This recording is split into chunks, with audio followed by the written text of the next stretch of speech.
The secret of the ages. In the dust of ancient libraries and the whispered tales of forgotten civilizations lies a truth so profound that it has been both hidden and revealed across millennia. The secret that turned merchants into kings, scribes into sages, and dreamers into dynasts. The eternal principle. Since the dawn of consciousness, humanity has sought the key to abundance. Not merely of gold and silver, but of influence, wisdom, and dominion over circumstance. This secret, known to the initiated throughout history, transcends the material realm and touches the very fabric of creation itself.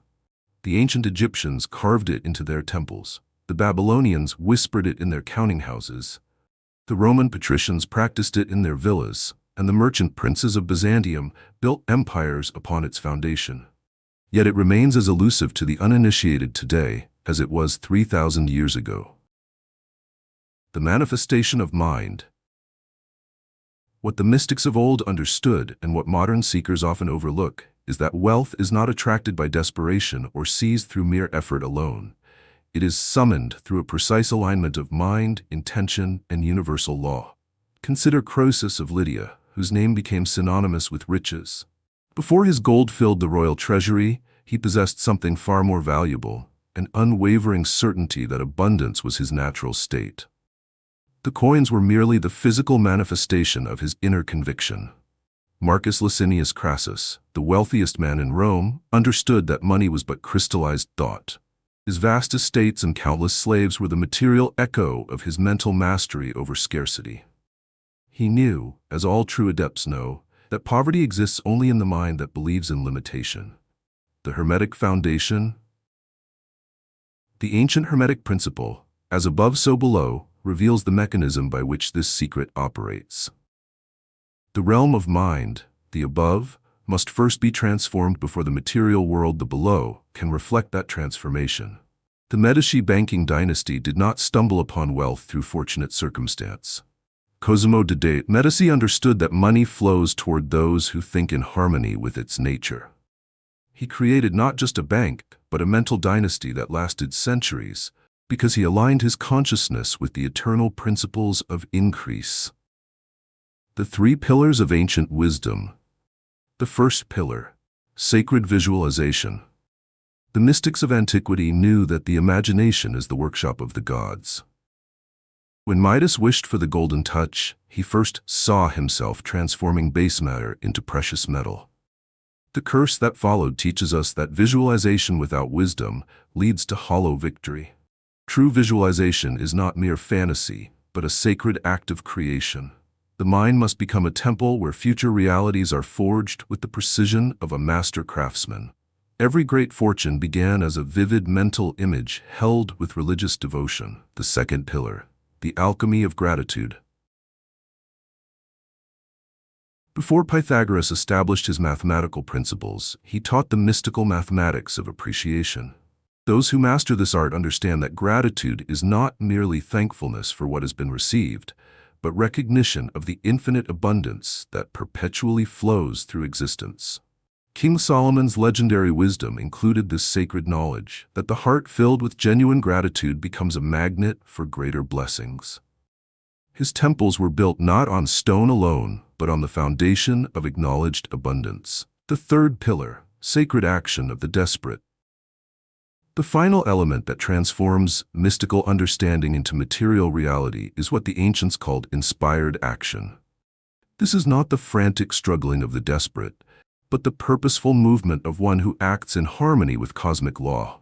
The great merchant families of Venice, the Contarinis, the Mocenegos, the Barbaros, understood that every action taken in alignment with universal principle multiplies in power. They moved not as beggars seeking charity, but as channels through which abundance naturally flows. The hidden teachings. In the mystery schools of Egypt, initiates learned that wealth consciousness operates according to immutable laws, just as predictable as those governing the movement of celestial bodies.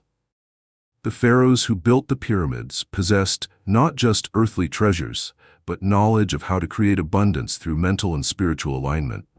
The Delphic oracle's counsel, "Know thyself," contained economic wisdom as profound as any mystical teaching.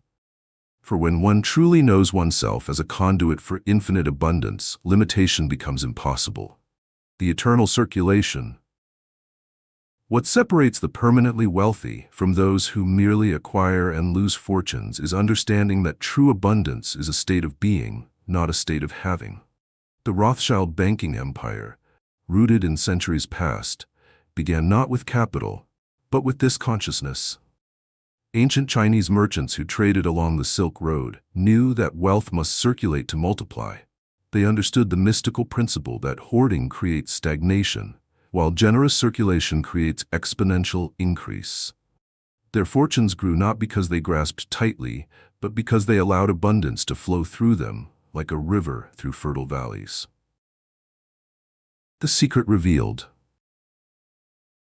The secret of the ages, whispered in temple corridors and passed between master and initiate, is this. Wealth is the natural condition of consciousness aligned with the creative principle of the universe. Every great fortune in history began when someone shifted from believing in scarcity to knowing abundance as their birthright. This knowing is not intellectual understanding, but cellular certainty, a recognition that flows from the deepest levels of being. The medieval alchemists sought to transmute base metals into gold, not realizing they were encoding a spiritual truth. The real transmutation occurs when consciousness transforms from lead-heavy limitation into golden knowing of infinite possibility. The modern application. Though we live in an age of technology rather than mysticism, these ancient principles remain as potent as ever. The successful merchants of Phoenicia, the banking houses of Renaissance Italy, and the trading empires of the Dutch Golden Age all operated according to the same fundamental laws that govern abundance today. The secret has never been hidden from those ready to receive it.